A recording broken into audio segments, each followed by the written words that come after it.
President-elect and the former President, and Donald, congratulations. Thank you. And looking forward to having like we said, smooth transition. I appreciate it very much. A transition that's so smooth, it'll be as smooth as it can get, and I very much appreciate it. Thank you. You're welcome.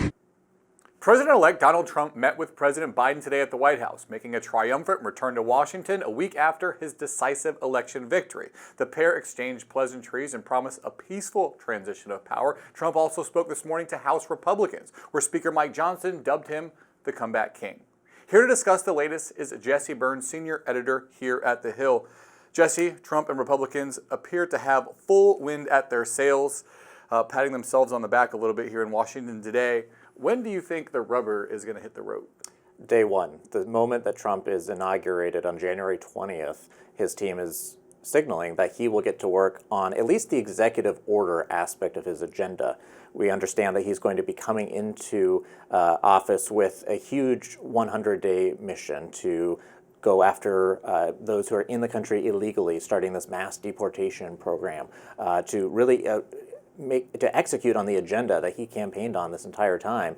And having these announcements leading up from just a few days after the election to get his team in place, trying to signal to the Senate they want his team to be confirmed ASAP come January, that's going to be really key so that he can implement his agenda very quickly. Now, of course, Trump, one of the big faults going back to his first administration was it took so long to get his cabinet in place, and it took him a long time to actually learn the ropes of government. He's not going to look to make that same mistake twice. I wonder if there's some fights to be had over some of these cabinet picks, specifically Pete Hegseth, which is his nomination for the Secretary of Defense. He's a decorated veteran of Iraq and Afghanistan. He spent about the last decade, though, as a host at Fox News. There's some questions that have been surfacing whether or not he's qualified to lead a department with a budget of $800 billion and almost 3 million employees. Do you see any problems with him getting confirmed? Well, there's certainly going to be a lot of questions surrounding just his background. Of course, he is really focused on veterans issues. He's been a strong proponent of Trump's America First agenda from outside of the Trump campaign. But he certainly is going to have to face some of those tough questions, not just from Democrats, but also some Republicans who, very much put a focus on defense and defense spending. It's a huge investment, a part of the U.S. Investment every year in the appropriations bills. And so these senators who are going to be voting on him will want to know what is his vision for the department. And they certainly want to give Trump the people that he wants in place, but they also are responsible to their constituents. And there's military bases across the country and hundreds of billions of dollars that are spent on defense spending. And so there's a lot staked on his success, even if he is the one confirmed. The reaction we've heard from some of the military elite seems to be, who? And I wonder if that's going to be a problem installing or trying to get someone nominated that is an unknown. Yeah, and we even saw this week with a couple of senators who came out and were a little taken aback, but who is Trump actually putting forward for this? So certainly more of a wild card pick that we've seen so far. But for Trump, personnel is key, and if he values loyalty, he values people who can communicate his message, especially on television, and so he has found that in Pete Hegseth. But certainly there's going to be a lot of scrutiny on him, especially among Democrats, but also among some Republicans. And apparently he has the look, which is important to the president-elect. I want to ask you about the Department of Government Efficiency. Trump says this is going to be run by Elon Musk and Vivek Ramaswamy, both two billionaire entrepreneurs who are Trump supporters. During the campaign, Musk said that he was going to find a way to cut $2 trillion out of the government budget. Is this a real thing? I mean, obviously it's not an actual department. Ultimately, Congress controls the purse strings. How seriously should we take this? Yeah, it's a really unusual quasi-governmental body, and it's very typical for different presidents to have different flavors in terms of advisory groups, and they want advice from not just within the government formally, but also informally from business leaders, executives across the country. And so Trump certainly wants Musk's input. We've already seen at Mar-a-Lago Musk being involved in conversations with world leaders, being involved in some of the staffing personnel decisions that have gone on, even trying to influence the Senate majority race on Capitol Hill from afar. And so we anticipate that Musk will have influence in government, whether it's an official government agency or not, or more of an advisory committee, which it sounds like this will be. His influence is still going to be felt. cutting government spending is something we hear Republicans talk a lot about on the campaign trail. Over the last several administrations, it's been more difficult to enact when in office. Do you think that's going to be the case again in this administration? I mean, Republicans control the House and Senate and the presidency. You would think if they wanted to make big cuts, they could. But when you try to make big cuts, constituency groups are often feeling the pain and fight it. Yeah, and ultimately it'll come down to how much of a resistance can Democrats actually put up in the House and the Senate. Of course, Republicans are going to have majorities in both, but it's a pretty slim majority. It's just a handful of votes in both chambers. And so for Democrats, when it comes to the purse strings, Congress controlling the purse strings, there is going to be obviously a lot of blowback when you try to slash entire aspects of the Department of Education, for example, or huge changes to the Department of Health that RFK Jr. has signaled. That is going to face a buzzsaw in Congress, and potentially, it will be up to lawmakers to really push back on that, and whether there's an appetite among Republicans to push back and try to save some aspects of these federal agencies. We're still waiting to see who's going to be the nominee for press secretary, or I guess who will pick for press secretary. Caroline Leavitt is seen to be the front runner. She worked in the press office during the first Trump administration. Stephen Chung was kind of the attack dog on the campaign trail. Alina Habba was a lawyer for him in some of the criminal trials, I think, in New York. What do you think his pick will say about his relationship with the media this time around? Obviously, it was a contentious and a bit of a unique situation during the first Trump term. Now, we're coming back to another Trump term. What do you make of what you think his relationship with the media will be? Well, certainly he has several people who are very media savvy. They have the ability to both represent his views but also push back in media. And so, the names that you floated are all certainly people to keep an eye on.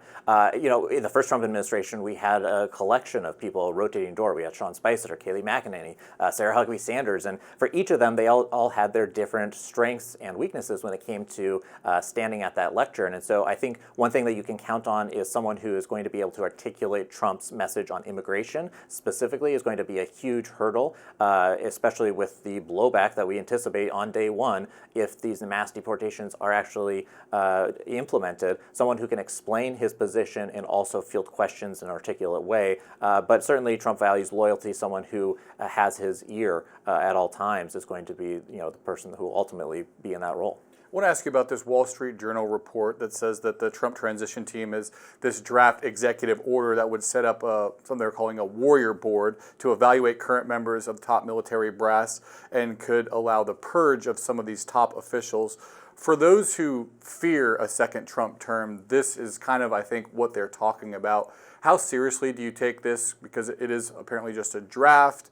And what are you hearing inside Washington about this possible purge of government, of military officials? Yeah, I think that you have to take it seriously. You have someone in Hegseth, who is now the nominee for defense secretary, who's openly talked about slashing parts of the Department of Defense that just don't make sense and line up with Trump's America First agenda, going after the woke ideology and pushing back on a lot of the initiatives that the Obama, Trump, and Biden administrations even put forward. And so I think you can't rule out the fact that they could go after generals and try to purge generals who played a role in the Afghanistan withdrawal, generals who maybe have spoken out a little bit more on some of these political topics. Of course, Trump famously warred with General Mark Milley, the former Joint Chiefs of Staff chairman. And so, Trump has a very interesting relationship with the military. He refers to them as my generals. He's always talking about, boasting that he has the best generals. At the same time, he realizes that he doesn't want new wars, and the Department of Defense has been in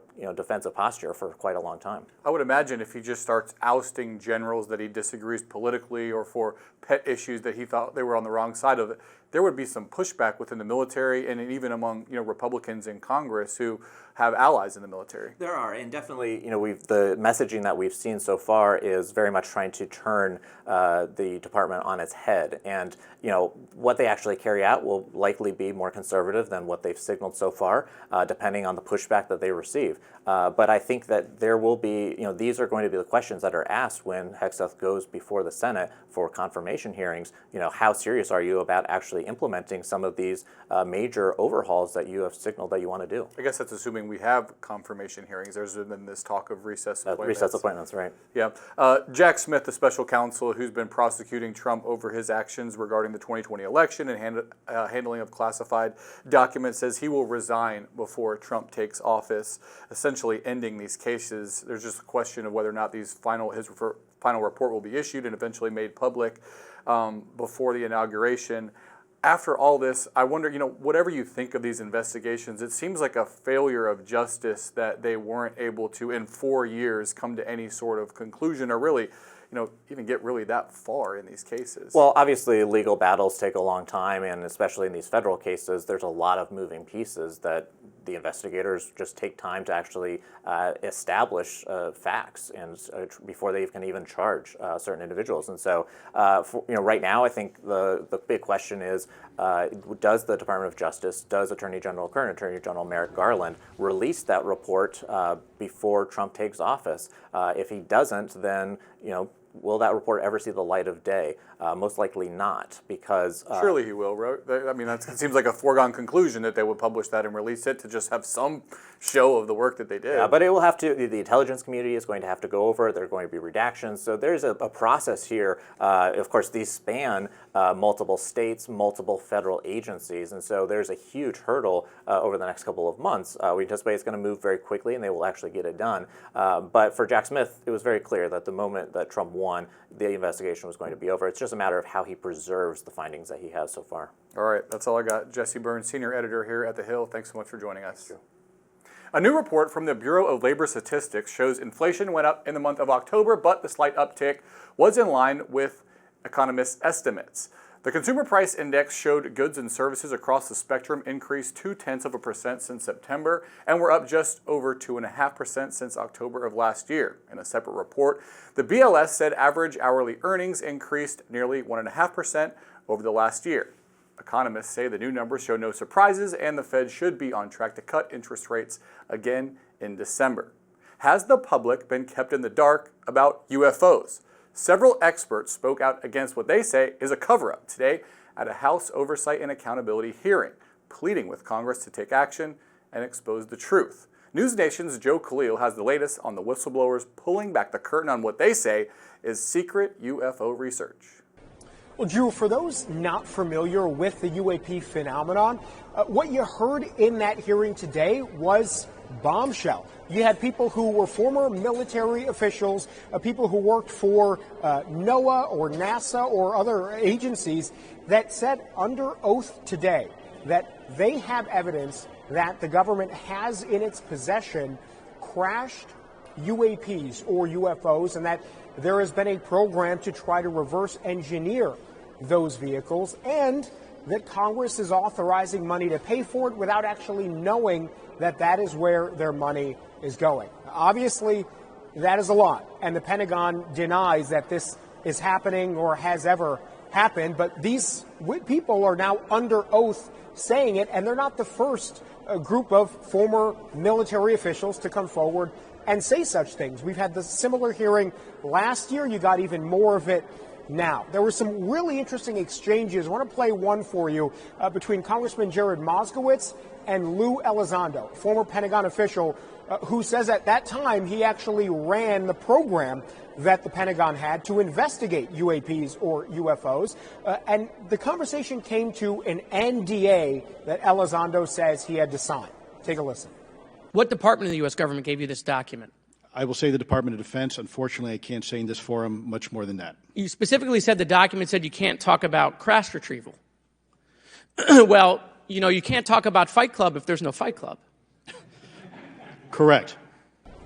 The lawmakers had a lot more questions that these witnesses said they couldn't answer in a public setting, but could potentially answer in a private setting. And lawmakers say they're going to continue to go down this track. Now, again, the Pentagon denying all of this. Lawmakers, I've asked straight up whether they believe these officials who've come forward under oath.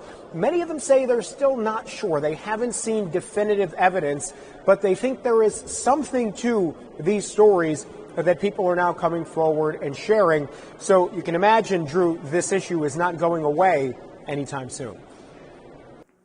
Thank you, Joe Khalil. That's today's Daily Debrief. I'm Drew Petrimoulx. Be sure to like, share, and subscribe to the Hill's YouTube channel, and come back here soon for the intersection between politics and policy.